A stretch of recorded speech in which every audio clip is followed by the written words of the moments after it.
Kisah sahabat Rasulullah yang ingin miskin tapi selalu gagal. Abdurrahman bin Auf adalah sahabat Rasulullah yang terlanjur kaya, sehingga sering disindir oleh Rasulullah bahwa Abdurrahman akan masuk surga dengan berjalan merangkak. Dikutip dari kendari-telisik.id. Di antara sekian banyak sahabat Rasulullah, Abdurrahman bin Auf adalah sahabat yang paling kaya. Beliau dikisahkan pernah memborong dagangan dari kota Syam dan dibawa pulang ke Madinah. Dikutip dari kemenak.go.id, Aisyah radhiyallahu anha menceritakan, Abdurrahman bin Auf seringkali membawa pulang 700 kontainer dagangan, seperti barisan pawai yang tak ada putusnya.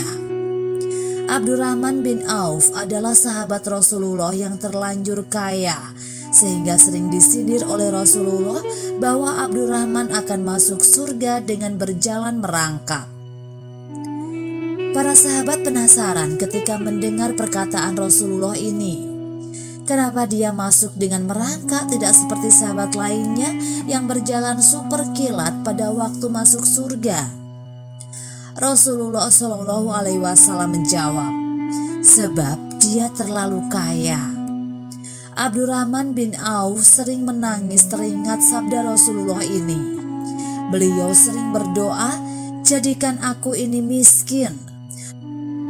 Aku ingin seperti Mus'ab bin Umair atau Hamzah yang hanya meninggalkan sehelai kain pada saat meninggal dunia. Mus'ab bin Umair ketika jasadnya dibungkus kafan, kakinya tertutup tapi kepalanya terbuka. Ketika ditarik ke atas, kepalanya tertutup tapi kakinya terbuka. Ya Allah, rintihnya. Abdurrahman bin Auf ditakdirkan menjadi orang kaya selama hidupnya. Beliau sering berkonsultasi kepada Rasulullah. Bagaimana supaya dirinya dapat masuk ke surga minimal berjalan kaki, tidak merangkak?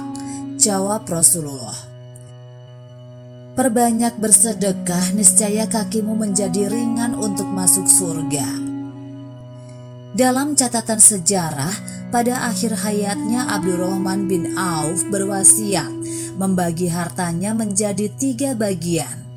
Sepertiga dibagikan untuk modal usaha sahabatnya, sepertiga untuk melunasi hutang-hutangnya, dan sepertiga lagi untuk dibagi-bagikan kepada fakir miskin. Semua dilakukan untuk meringankan langkahnya memasuki pintu surga. Dikutip dari islampost.com, Abdurrahman bin Auf radhiyallahu anhu berusaha keras agar bisa menjadi miskin. Setelah perang Tabuk, kurma di Madinah yang ditinggalkan sahabat menjadi busuk, lalu harganya jatuh. Abdurrahman bin Auf menjual semua hartanya, kemudian memborong semua kurma busuk milik sahabat tadi dengan harga setara kurma yang bagus. Sahabat gembira sebab semua dagangannya laku. Abdurrahman bin Auf juga gembira sebab berharap jatuh miskin. Tiba-tiba datang utusan dari Yaman membawa berita. Raja Yaman mencari kurma busuk.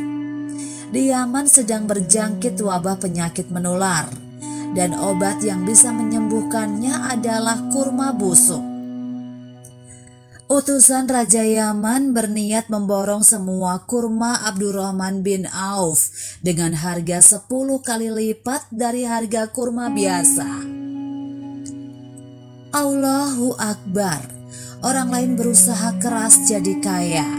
Sebaliknya, Abdurrahman bin Auf berusaha keras jadi miskin, tapi selalu gagal. Benarlah firman Allah, wahai manusia, di langit ada rezeki bagi kalian, juga semua karunia yang dijanjikan pada kalian.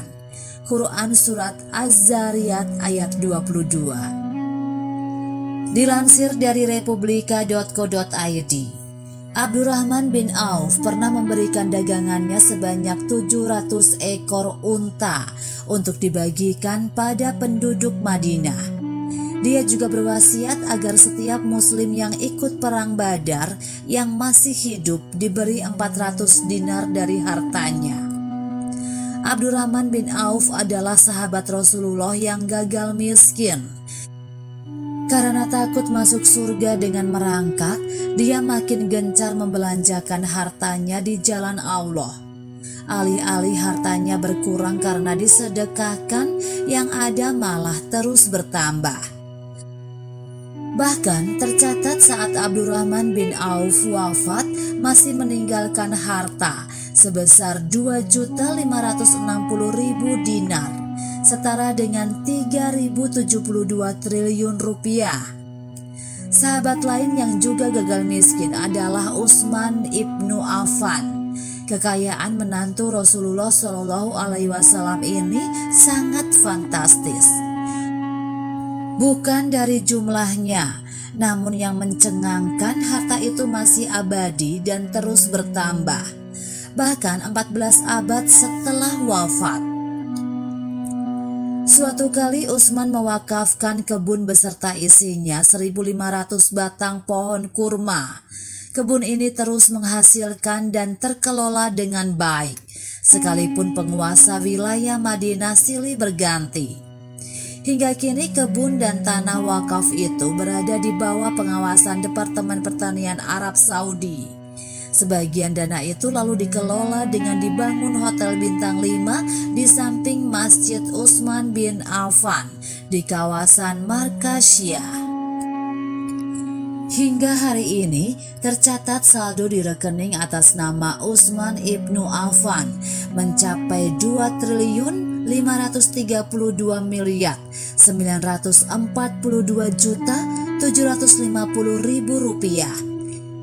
Dengan pertambahan nilai 50 juta rial atau setara dengan 16 miliar rupiah per tahunnya.